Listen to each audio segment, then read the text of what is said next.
2026-এ ICDS পরীক্ষার জন্য যে সিরিজ পর্ব শুরু করেছিলাম তার আজ 15 নম্বর পর্ব, তাই ক্লাসটি স্কিপ না করে শেষ পর্যন্ত দেখতে থাকো।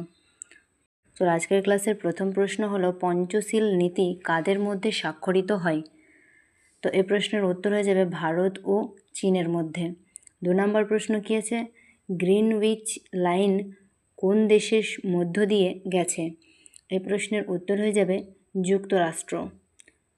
3 নম্বর প্রশ্ন কী আছে না, ভারতের প্রথম স্বাধীনতা সংগ্রামের বছর কত?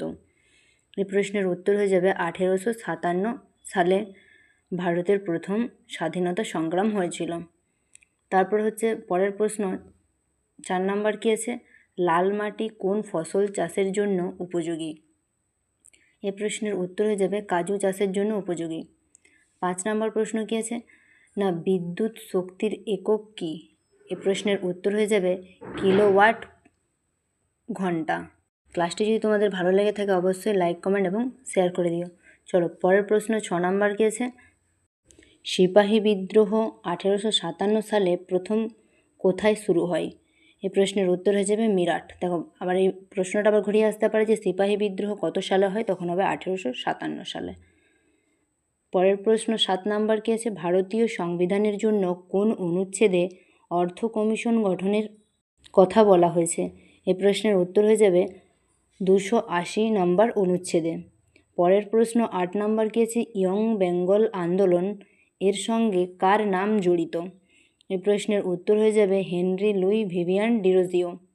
পরের প্রশ্ন 9 নম্বর কী আছে? এলসিডি এর সম্পূর্ণ রূপ কী? পরীক্ষার আগে প্রশ্ন উত্তরগুলি অবশ্যই প্র্যাকটিস করে যেও, আশা করি এর মধ্যে থেকে পরীক্ষাতে কমন পেয়ে যাবে।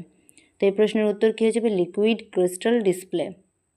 10 নম্বর প্রশ্ন কী আছে? ইউএসবি এর সম্পূর্ণ রূপ কী? এই প্রশ্নের উত্তর হয়ে যাবে ইউনিভার্সাল সিরিয়াল বাস। পরের প্রশ্ন 11 নম্বর কী আছে? 3x + 7 = 25 হলে x এর মান কত? এটা দেখো একদমই সহজ। প্রথমে আছে কি 3x + 7 = 25।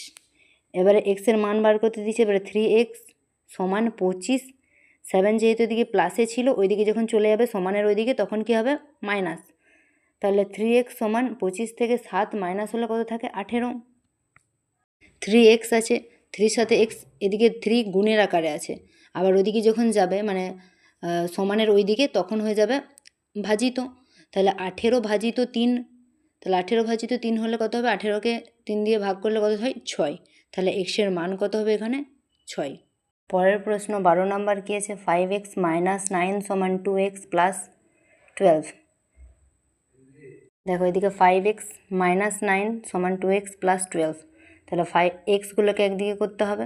তাহলে 5x - 2, এদিকে 2xটা এদিকে চলে আসছে, এদিকে যেহেতু প্লাসে আছে এদিকে কী হবে? মাইনাসে হবে। তাহলে 5x - 2x = এদিকে 12 আছে, আবার এদিকে মাইনাসে 9 এর আগে মাইনাস চিহ্ন আছে, আবার সমানের এদিকে গেলে কী হবে? +9। তাহলে 5x থেকে 2x বিয়োগ করলে কত থাকে? 3x, আর এদিকে 12 আর 9 যোগ করলে কত হয়? 21। তাহলে এদিকে x = 21, এদিকে যেহেতু 3টা গুণিত আকার আছে যখন এদিকে চলে যাবে ভাজিত হয়ে যাবে, সমানের এদিকে আসলে ভাজিত হয়ে যাবে। তাহলে কী আছে? x = 21 ভাজিত 3, 21কে 3 দিয়ে ভাগ করলে কত থাকে? 7। 3 × 7 = 21। আচ্ছা, এই প্রশ্নের উত্তর হয়ে যাবে 7। পরের প্রশ্ন 13 নম্বর কী আছে? 6:30 হলে 4: কত হবে? দেখো এগুলো হচ্ছে রিজনিংয়ের প্রশ্ন, কোডিং, এগুলি পরীক্ষাতে আসবেই, অবশ্যই এগুলি ভালো করে প্র্যাকটিস করে দেবে। দেখো কী আছে? 6, তাহলে 6-এর সাথে 6 গুণ করলে কত হয়? 36, আবার সেই 36 থেকে 6 মাইনাস করলে কত হবে? 30। সেরকম এদিকে 4-এর সাথে 4 গুণ করলে কত হয়? 16, আবার সেই 16-র সাথে 4 মাইনাস করলে কত হবে? 12। তাহলে এই প্রশ্নের উত্তর হয়ে যাবে 12, মানে 4 কত হবে? 12। পরের প্রশ্ন 14 নম্বর কী আছে? GOV এ গোভা সমান 71522 হলে RIV এ রিভা সমান কত হবে? দেখো এটি একদম সহজ। জি এর মান কত? 7। কী করে বুঝবো? না, জি হচ্ছে ABCD এইভাবে যদি গোনা হয়, এ যেমন প্রথমে আছে তাহলে 1, সেরকম জি হচ্ছে 7 নাম্বার আছে তাই এটা 7, ও আছে 15 নম্বরে, ভি আছে 22 নম্বরে, এ আছে 1 নম্বরে।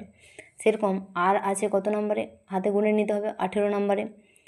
তারপর আছে আই আছে 9 নম্বরে, ভি আছে 22 নম্বরে এবং এ আছে 1 নম্বরে। তাহলে RIV এর রিভা সমান হচ্ছে 18, 9, 22, 1।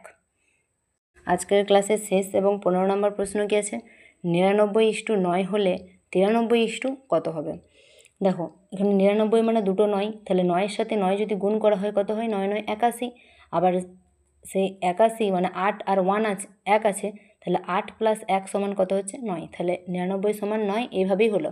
সেরকম 93 সমান কী হবে, ওইভাবে বার করতে হবে। তাহলে 93 আছে মানে 9 আর 3 আছে, 9 আর 3-এর গুণ করলে কত হবে? 3 9 27। আবার 27 মানে 2 আর 7, এবার 2 আর 7-এর যোগ করলে কত হয়? 9। তাহলে 93 কত হবে? 9। তাহলে এই প্রশ্নের উত্তর হয়ে যাবে 9। আজকের ক্লাসটি এখানেই শেষ। যদি বুঝতে পারো অবশ্যই জানাবে, যদি না বুঝতে পারো সেটাও কমেন্টে জানিয়ে রাখবেন, পরবর্তী ক্লাসে তা বুঝিয়ে দেবো। এবং যদি ক্লাসটি ভালো লেগে থাকে অবশ্যই লাইক, কমেন্ট, শেয়ার এবং সাবস্ক্রাইব করে দিও, যাতে ভিডিওটি সবার আগে তোমার কাছে পৌঁছে যায়। আজকের ক্লাস এখানেই শেষ। ধন্যবাদ।